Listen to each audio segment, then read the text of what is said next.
మీ business ఏదైనా మీ ఊర్లో promotion చేయాలంటే అది సుమన్ టీవీతోనే సాధ్యం. ఇప్పుడే సంప్రదించండి. మీడియా మిత్రులందరికీ నమస్కారం. అనుకున్నట్టుగా ఇదొక చిట్ చాట్ సెషన్గానే పెట్టడం జరిగింది. దీంట్లో మొదటిగా first I want to thank బట్టి విక్రమార్క గారు, deputy CM of Telangana, for releasing pending funds for ROB contractors.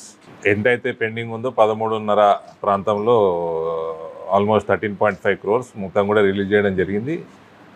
Armoor అడవి మామిడిపల్లి బ్రిడ్జు పనులు 10 రోజుల్లో పూర్తి చేయాలని కాంట్రాక్టర్ గారికి స్ట్రిక్ట్గా చెప్పడం కూడా జరిగింది. మాధవ్ నగర్ పనులు ఆల్రెడీ వేగం పుంజుకున్నాయి, మళ్ళీ స్టార్ట్ అయినాయి, మళ్ళీ వేగం పుంజుకుంది. So Madhav Nagar high priority చేయాల్సిందిగా కూడా కాంట్రాక్టర్ని ఆయనను ఆదేశించడం జరిగింది. సో మనస్ఫూర్తిగా బట్టి విక్రమార్క గారికి రిక్వెస్ట్ చేయగానే డబ్బులు రిలీజ్ చేసినందుకు ధన్యవాదాలు. ఇంకా ఆయన చేయకపోతే నిరాహార దీక్ష చేస్తామన్నాము. నన్ను ఆకలి మీద కూడా ఉంచడం కూడా ఆయనకి ఇష్టం లేదేమో. చెప్పండి బ్రదర్. ఇప్పుడు దీంతో ఆర్ఓబీల ముచ్చటకు వస్తే అరసపల్లి పనులు కూడా స్టార్ట్ అయినాయి. మళ్ళీ అరసపల్లిలో స్టార్ట్ అయినా కూడా అక్కడ ల్యాండ్ అక్విజిషన్ పూర్తి కాలే. సో అక్కడ పెండింగ్ పడుతుంది వరకు. ల్యాండ్ అక్విజిషన్ స్టేట్ గవర్నమెంట్ చేసి ఇచ్చేయాల. దాని ఫండ్ మాత్రం టోటల్గా 137 crores, టోటల్ ఆల్మోస్ట్ 100% ఫండ్ సెంటర్దే. సో ల్యాండ్ అక్విజిషన్ పెండింగ్ ఉంది. ఇక దీని తర్వాత బోధన్ నియోజకవర్గంలో 2 ఉన్నాయి, ఆర్ఓబి ఉంది, ఒకటి ఆర్యూబి ఉంది. దాన్ని నత్తనడకన్నా స్టేట్ గవర్నమెంటు సర్వేలు చేసుకోవటము, డిపిఆర్ తయారు చేయడము, డ్రాయింగ్స్ క్లియర్ చేయడము, ఇవన్నీ కూడా స్టేట్ గవర్నమెంట్ చేతుల్లో ఇంకా పెండింగే ఉంది, స్లోగానే ఉంది. కాబట్టి అక్కడ ఎమ్మెల్యే గారు ఈ మధ్య ఏదో అయినరు, ఆయన అది కన్ఫ్యూజన్ ఉంది, ఏమైనా నాకు కూడా అర్థమైతే లేదు. సరే కారు మీద బుక్ అయితే వచ్చింది కదా, ఇంకేదైతే ఏందని చెప్పినట్టున్నారు ఆయనకి. ఆయన నియోజకవర్గంలో శాంక్షన్ అయిపోయి ప్రధానమంత్రి గారు ఫౌండేషన్ స్టోన్లు వేసి ఆయన ఫౌండేషన్ స్టోన్ కార్యక్రమానికి వచ్చి ఇది ఎప్పుడు, ఇది బిఫోర్ పార్లమెంట్ ఎలక్షన్, 1.5 years దాటిపోయింది.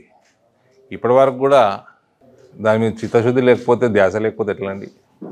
ఒక 10 ఆర్ఓబీలు, నేను 10 సంవత్సరాలు ఎంపీగా ఈ టైంలో 2 టర్మ్లలో 10 ఆర్ఓబీలు చేయాలా అన్నది నాకు టార్గెట్ పెట్టుకున్నాము. 7 అయిపోతున్నాయి, 2 బోధనలు ఉన్నాయి. అసలు పట్టింపు లేకపోతే ఎట్లా? అలుగుతే ఏదో పదవి ఇచ్చిర్రు, ఇప్పుడు ఏదో పదవి వచ్చింది కదా, ఏదో ఒకటి వచ్చింది కదా, కొంచెం ధ్యానం పెట్టాల్సిందిగా ఆయనను కూడా కోరుతా ఉన్నాం. ఏం పదవి వచ్చింది? డెవలప్మెంట్ కోసం పథకాలు, ఫ్లాగ్షిప్ స్కీమ్స్కి. ఫ్లాగ్షిప్ స్కీమ్స్ ఏమున్నాయి? ఏమున్నాయి? 6 గ్యారంటీలు ఇప్పుడు సుదర్శన్ రెడ్డి గారు ఇంప్లిమెంట్ చేపిస్తారా? రేవంత్ రెడ్డితో చేతగాంది సుదర్శన్ రెడ్డి గారు చేస్తారా? అందులో బస్సు తప్ప ఏది ఇంప్లిమెంట్ అవుతుంది? ఫ్రీ బస్సు తప్ప ఏది ఇంప్లిమెంట్? అసలు ఇంప్లిమెంట్ గ్యారంటీ స్కీమ్లకి ఈయన సలహాదారా? షిప్ మీద ఫ్లాగ్ ఉంటుంది అనుకుంటుండే మరి, ఫ్లాగ్షిప్ అంటే. సరే కానివ్వండి, బోధన ఆర్ఓబీలు ఫాస్ట్గా చేయాలన్నది మా డిమాండ్. చెప్పండి బ్రదర్. నేను మీకు ఇది బ్యూటిఫుల్ క్వశ్చన్. వీళ్ళు 42% అన్నప్పుడు నేను ఏమన్నా, పిల్లగాళ్ళకి చదువు చెప్పని వాళ్ళు, బీఆర్ఎస్ వాడు కానీ కాంగ్రెస్ వాడు కానీ, పిల్లగాళ్ళకి ఫీ రీఎంబర్స్మెంట్లు బీసీలకు ఇయ్యనోడు చదువు చెప్పినోడు సర్పంచం చేస్తాడానే? ఇది మొత్తము డ్రామా, పొలిటికల్ డ్రామా. ఇలా జీవితంలో ఎన్నడూ ఇవ్వలేదు కాంగ్రెస్ పార్టీ. మా నాయనని కూడా కలుపుతున్నాను నేను అందులో అధ్యక్షుడుగా. 40% ఇస్తాం, 50% ఇస్తాం అంటే 25-30% దాటకపోయినాడు. మస్తు చెప్తుండే, ప్రామిసులు మస్తు చేస్తుండే, ట్రై చేస్తుండే, కుదరకపోతుండే. వాళ్ళకి నియత కూడా ఉండకపోవు.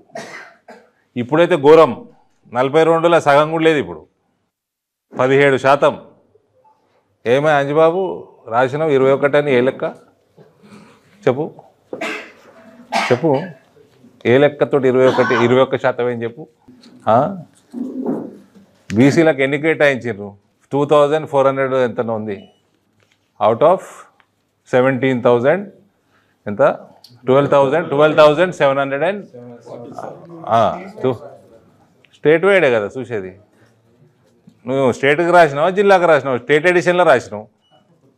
మరి ఎట్లా రాశారు చెప్పరాదు, మాకు లెక్కలు రాకపోతే చెప్పు, మేము లెక్కలలో వీకు, చెప్పరాదు. ఏం రాసి దాని ఎక్స్ప్లెనేషన్ ఏముందల్లా? ఎస్సీ ఎస్టీ రిజర్వేషన్లు తీసేస్తేనట మిగిలిన దాంట్లో ఇచ్చుకుంటే దానికి ఎంతనో వస్తుందని రాశారు 21 అంటే ఎస్సీ ఎస్టీలకు ఇచ్చేటప్పుడు 50% దాటొద్దు అంటుంది సుప్రీంకోర్టు. అంటే 50% తీసేసి 50%లో రిజర్వేషన్ ఇస్తారా మరి వీళ్ళు ఎస్సీ ఎస్టీలకి? ఏం రాహుల్ గాంధీ రాజ్యాంగం అది?